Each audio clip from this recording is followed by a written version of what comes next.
Welcome to Studio Session, Bay of Bengal Conversation hosted by Center for Governance Studies, CGS. My name is Yoshikazu Kato, a Rakuten Securities Economic Research Institute based in Tokyo, Japan.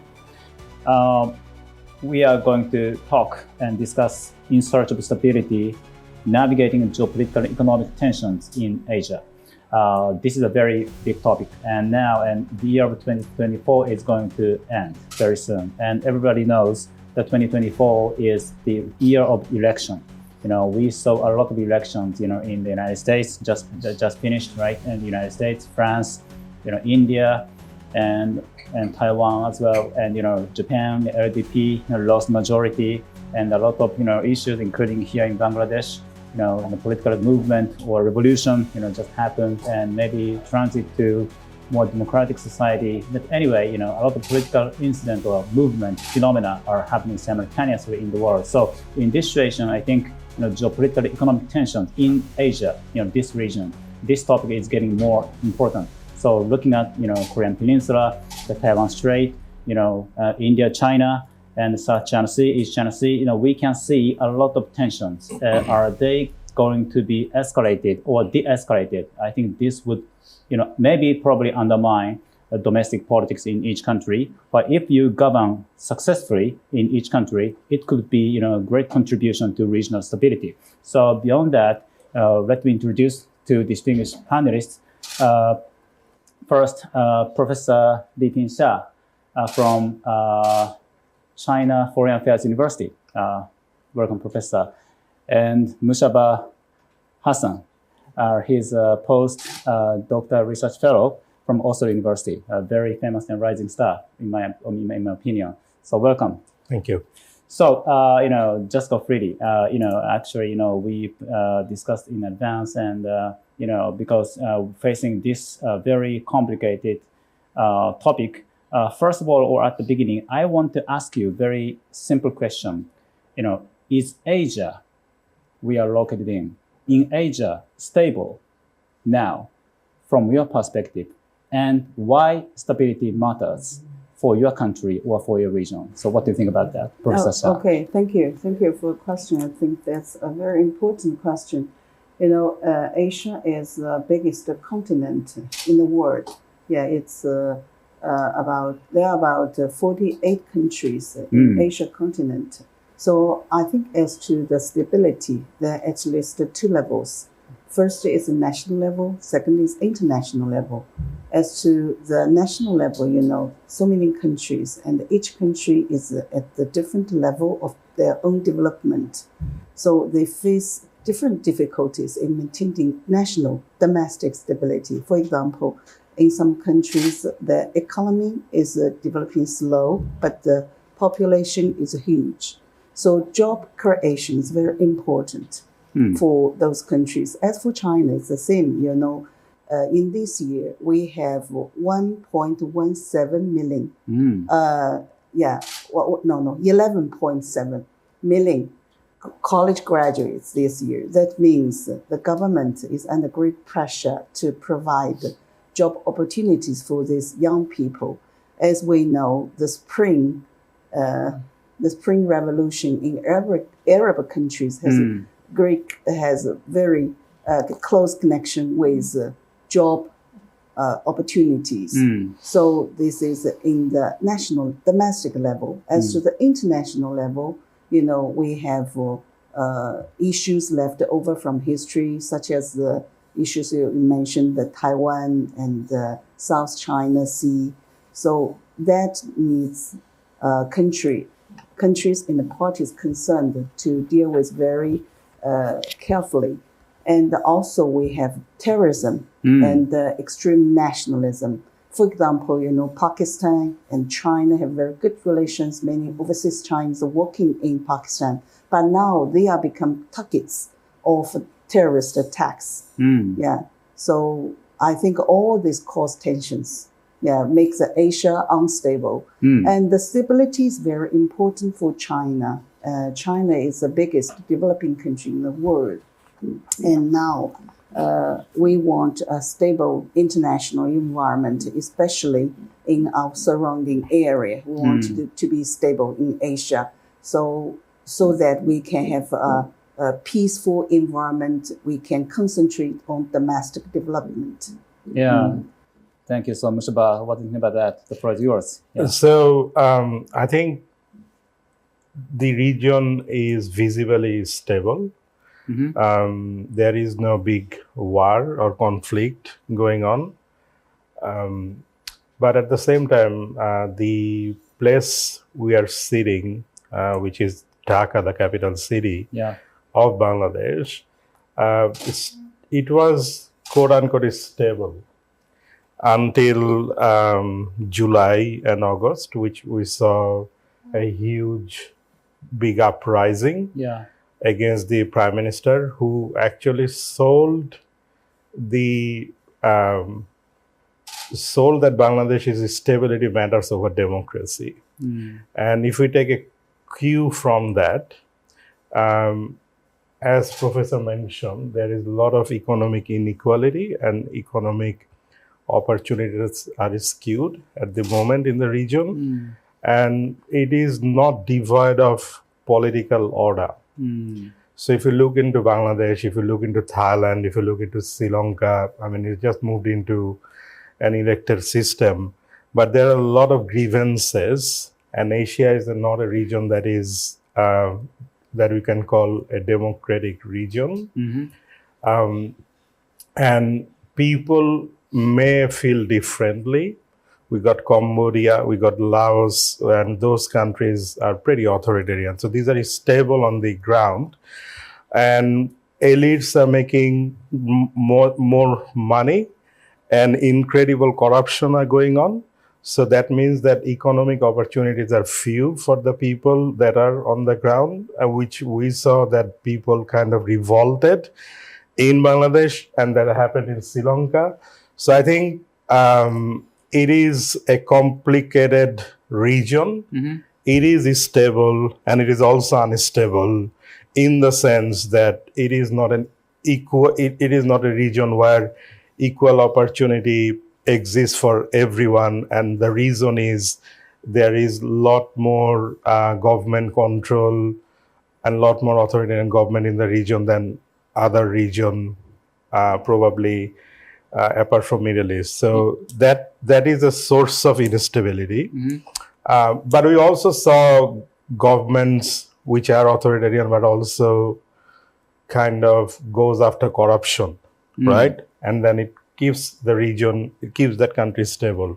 So probably we need to wait and see. Is it a stable? Yeah, right. I agree with you. Now maybe in Asia, and compared to Europe or Middle East, because the war is happening now at the moment. So compared to those two, deep regions, maybe Asia is relatively stable. Of course, a lot of unstable, or potential, threats or tensions. But now we are trying to stabilize the region as much as we can. But Mushaba, and as Professor Shah said, because I've been working on China. In China, always say no peaceful environment, externally, no national development, no domestic stability. So this is maybe a way of thinking from Chinese perspective. So how could we apply to the Bangladesh case? So how much the peaceful environment, like you are located in South Asia, like Pakistan, India, right, and Myanmar,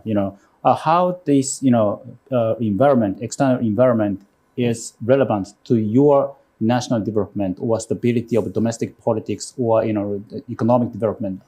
So what do you think about that? So Pakistan and Bangladesh, both countries have seen larger protests in recent days. And also the regional and geopolitics impacts low national context. We have seen over 1 million refugees coming in to Bangladesh from Myanmar. And many people argue that influx of Rohingyas are also not devoid of great geopolitical game that is at play in this region. And secondly, obviously Bangladesh and as well as Pakistan and also Sri Lanka, these are dependent on foreign exchange, like export and they're connected with global markets. And within the, and a lot of local entrepreneurs and local economy has thrived on global market, be it in textile export, be it freelancing, consultancy, and so forth. Yeah. So I think it is all because we live in a global world. Even though there are different ideas of political system, I think we would always be a global country, and the region is also global. So whatever happens in the geopolitical side of things would impact everyday people in Bangladesh, India, Sri Lanka, Pakistan, and other countries. Okay, great. The butterfly. The butterfly. Yeah, right. Yes. Right. So now, we are saying that this world is getting more divided, or domestically and internationally. But now we can see a lot of butterfly effects. Whatever happens in each country or each region, we are affecting to each other. Maybe substantially or even psychologically. So that's very sensitive era. So Professor Shah, next question. So my question is, how do you evaluate the current geopolitical and economic tensions in Asia? We can maybe Asia is very diversified and even ambiguous concept. There are a couple of contexts, maybe Northeast Asia, Southeast Asia, Central Asia, South Asia, where we say Asia Pacific. Now we are talking about Indo-Pacific, right? So the concept is getting more diversified, even ambiguous. So maybe we need to redefine what is Asia, maybe. But so what do you think about how to evaluate facing the current a lot of geopolitical tensions? I think the Chinese government basically stabilized your own society. But looking at the neighbor, Korean Peninsula, between North and South, South China Sea, Philippines, Vietnam, the Taiwan Strait, no doubts, and India, a couple, previous days, India you were is better now. Yeah, it is getting better, and you got, basic consensus between the two country and armies. But anyway, very much a lot of escalating situation surrounding a country. So how do you evaluate this situation? Okay, that's a very complex, I think. Yes, question. complex. I remember in year 2003, at the beginning of this century, when people are debating whether China is rising, will overtake the place of the United States, the competition between these two countries, two powers, our university invited a senior diplomat from the American embassy in Beijing to deliver a speech in our university. And he mentioned it's very difficult for China to develop so fast, to rise. Why? Because China has the most number of neighboring countries in the world. We have 14 altogether in different directions. And the most important and most complex issue is that we have disputes, land disputes with nearly all of them, left over from history. Some we resolved, through peaceful negotiation. Some remain unresolved, as to the border issue between China and India.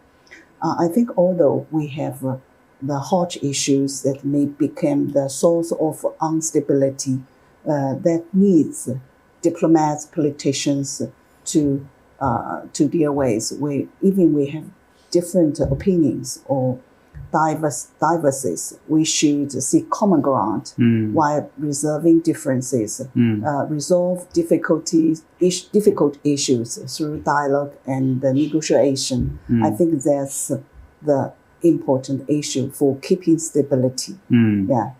Yeah.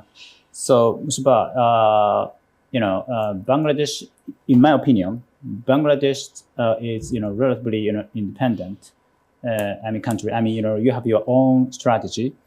Japan, we have alliance with the United States and very controversial over the years. But I think Bangladesh, in terms of geography or your external relations, of course, you have your complicated relation with India, Pakistan, because neighbors always complicated. Like, Japan, China, Japan, South Korea, always complicated, historically, geopolitically. But, now, the situation surrounding your, survival, like major power diplomacy, major power conflicts, like the United States, China, India, And Japan, accommodated the United States launched the Indo-Pacific strategy, and I know your government last year launched your own Indo-Pacific strategy. Also, we are seeing BRI, the Belt and Road Initiative, initiated by China. So now we can see a lot of these, major power, diplomacy, major power conflicts. I think it would inevitably, affect the discourse of Bangladesh's national development or strategy. So what do you think about that? How would you see these tensions or complicated situation affect your own country's development or survival? I think now the situation is getting more complicated. What do you think about that? I think the previous government, which was ruled by Hasina, and now who's known as a dictator, who fled, tried to maneuver this situation by opening up the country's development sector to all the major power. So we've seen Chinese, we've seen the Americans, we also have seen Japanese kind of competed for investing in development projects, as well as expanding their influence. What it didn't really work out is that there was unchecked corruption that took place within these development projects. And it seemed to me the development partners really didn't care, that because they were after expanding influence rather than making sure that the money that is paid by the taxpayer of their own country is well spent. So there was lack of oversight. In terms of Indo-Pacific strategy, I actually wrote a paper for the Georgetown Journal of International Affairs on Indo-Pacific strategy in South Asia. And I did talk about that, South Asian, the way the Indo-Pacific strategy was formulated under Donald Trump was really undermining the local complexities. For example, it was aimed to enhance the economic opportunity for the country's elites, rather like military elites, the political elites, rather than really helping out people on the ground. And eventually I did write in that piece that people in this region are quite democratic. It's not like East Asian region. If you see the history, there's always been people revolted. Look at Sri Lanka, look at Bangladesh, look at even Pakistan. So that needs to be incorporated from the bigger players' perspective. That if they continue to support the elites, is going to blow back on their face. I'm hopeful. I think what Professor says is really important, that there needs to be much more dialogue. There needs to be much more trust, because at the days and diplomacy is about competition. It is about disagreement, but also it is about sitting together and putting out own disagreement so that the consensus could be built. From that perspective, I think the region is poised to have a better future, unless we talk about Donald Trump, and we really don't know what he's going to do. And I know you have a question on him. So it's Mubashar, by the way. Mubashar. Sorry. That's all right. Mubashar. Let me raise up a little bit funny question, because I'm from Japan. Yes. Professor Xiao is from China. Yes. So what do you think about your relation with Japan and China here in Bangladesh? So I think I could talk about the previous regime's mindset, because I studied them, and the Chinese and Japanese are the money guys. Give us money, so we could stable the country, and we could suppress the people, and we could just not hold elections.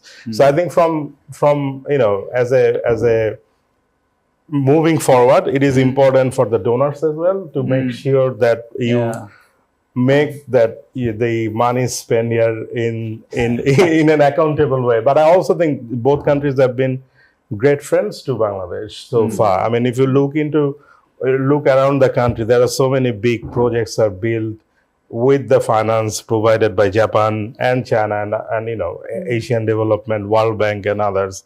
Yeah. So I see as friends, competition is part of diplomacy. So it will always persist. And it is a great competition as long as it is not breaking out in war. Yeah, great point. I think mutual trust and mutual respect is always important, and we can compete, and including China and Japan, we can compete in Bangladesh with very healthier ways. Yes, right. That's great. Let's move on to our final part. Yes, now Trump wants, as you mentioned, the election, right? And triple red. Senate and representatives. Now it's red. Red, right? So, what would you expect? In upcoming years of 2025, because January 20th, Trump is getting into the Oval Office again, and as Mubashar said, he will be creating a lot of vacuum, uncertainties, maybe risks, maybe here in Asia. So maybe we need to be ready for this uncertainty. So, Professor Shah, how could we be ready for upcoming uncertainties? Very certain uncertainties. What do you think about that? Okay, I think this question should be addressed to President Xi. Yes.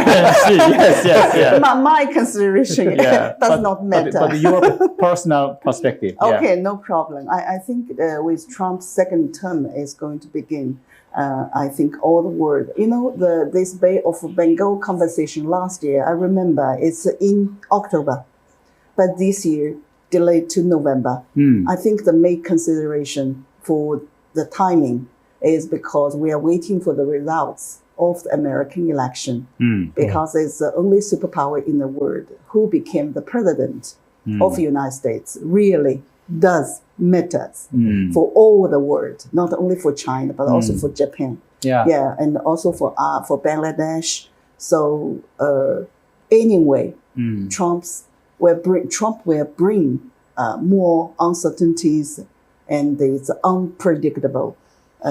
As you know, he proposed 60% tariff rates upon China commodities exported to the United States. If this became true, I think it will be disaster for China, because the trade volume between China and the United States, I think, is reached 40 million US dollars.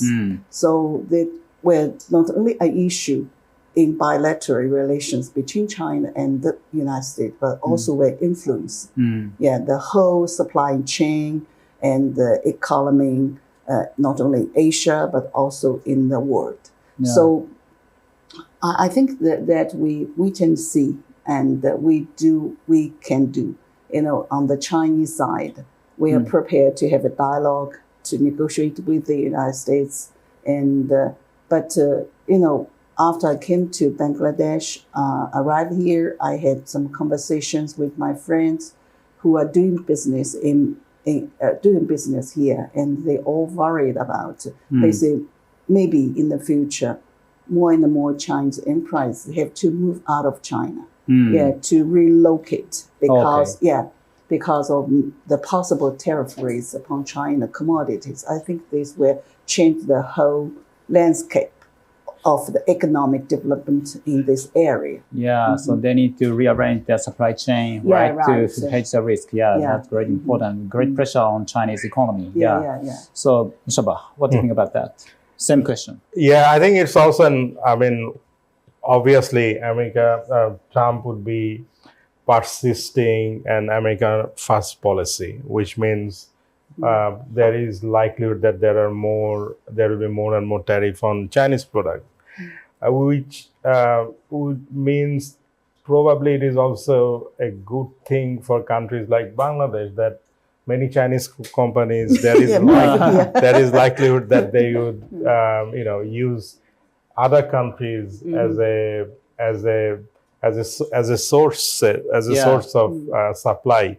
And it's not only the world economy is not only concentrated in America, by the way. I mean, European Union is the biggest economic zone, and I'm pretty sure, and if you look into their Indo-Pacific policies, they differ significantly from what American Indo-Pacific policies are.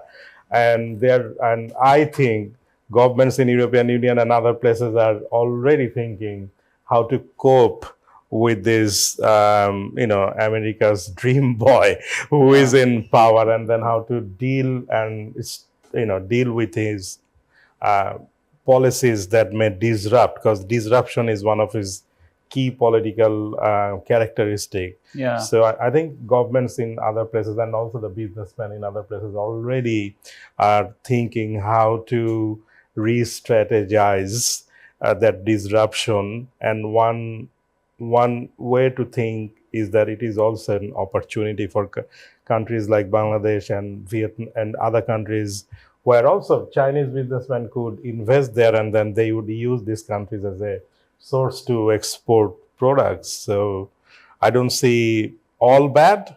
I see challenge, and I think human beings are quite incredible and in navigating challenges. And I see Asia has always been a creative space for innovation. Yeah. With Japan leading innovation. Will Yes.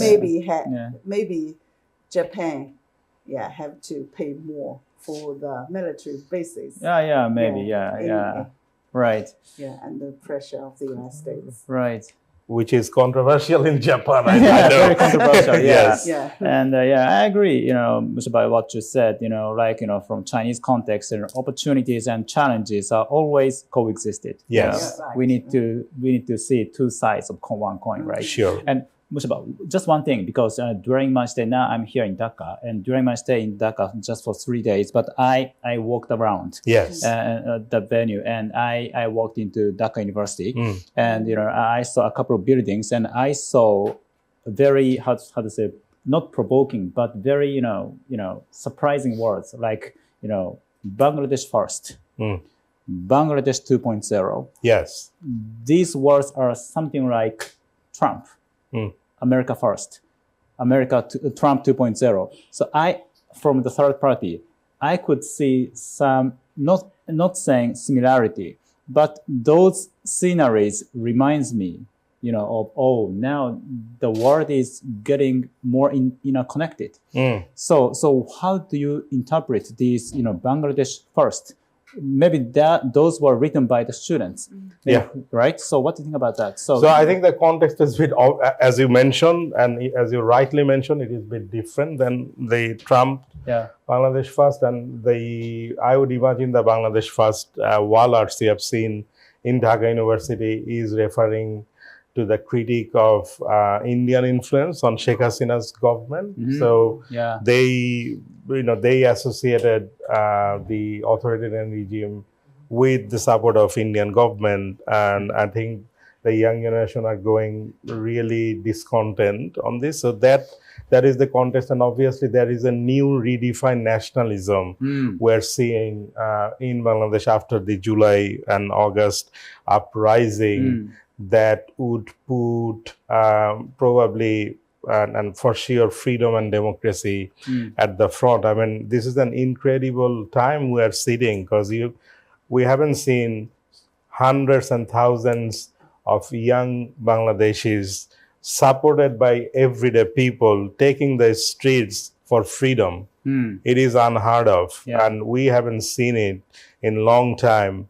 And from that perspective, I think it's a good thing that it's a good thing that Bangladesh 2.0 would be more domestic minded rather than not being considered as a colony of other countries that is widespread in the young generation's mind. Your openness and independence. Yes. So you are concerned, but you believe the society is moving forward, right? Obviously. I mean, you remember we had a little chat before this, and you even felt that there are less pressure in this conference. Yeah. So we could feel it now, and we're just we're just hopeful that things will unfold the way it should be. Yeah. And we got Dr. Mohammad Yunus, very capable man. Yeah. We just need to transition towards election in a reasonable manner. Yeah, as a Japanese, hopefully, Bangladesh and Bangladesh people is doing well, and Yes. And finally, final question of Professor Shah. I think as a Japanese, I want to say now China is playing very much important role in Asia. Obviously, you are very humbly said, we are the biggest developing countries, but China is the largest economy in Asia, right?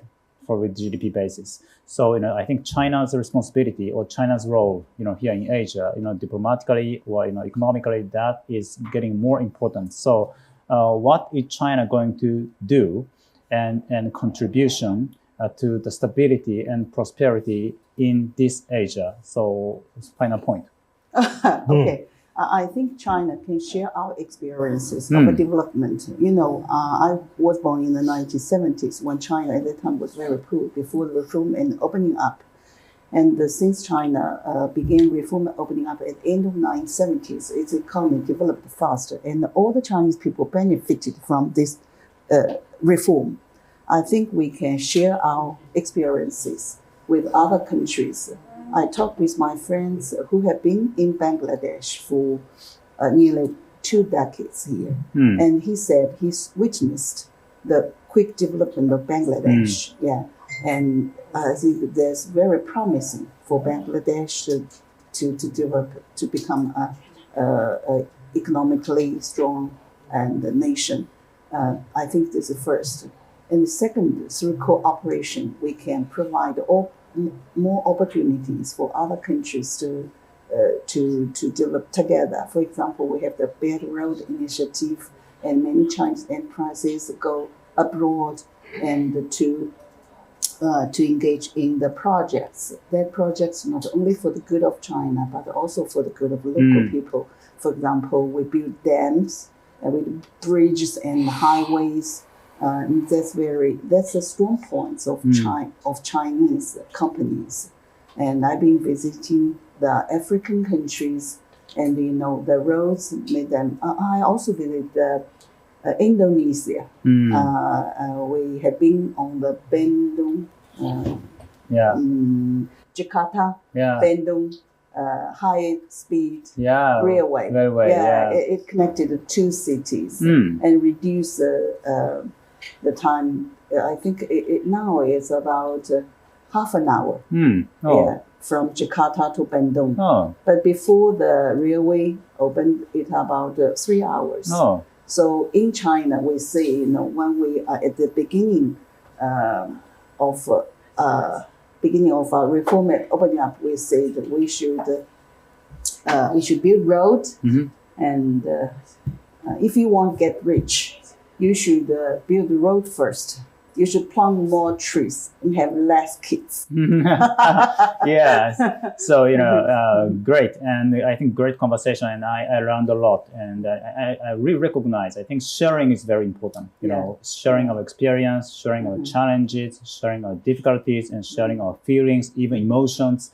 I think that's going to be very important. And I hopefully, now we are sitting here in Dhaka, Bangladesh. Bangladesh could be fine. The future is bright. And I think, Japan and China, we can, healthily compete, here in Dhaka and promote, Bangladesh development and realize, jointly, the peace and stability here in Asia, our homeland. So thank you very much for listening. I'm Yoshikazu Kato. Thank you so much.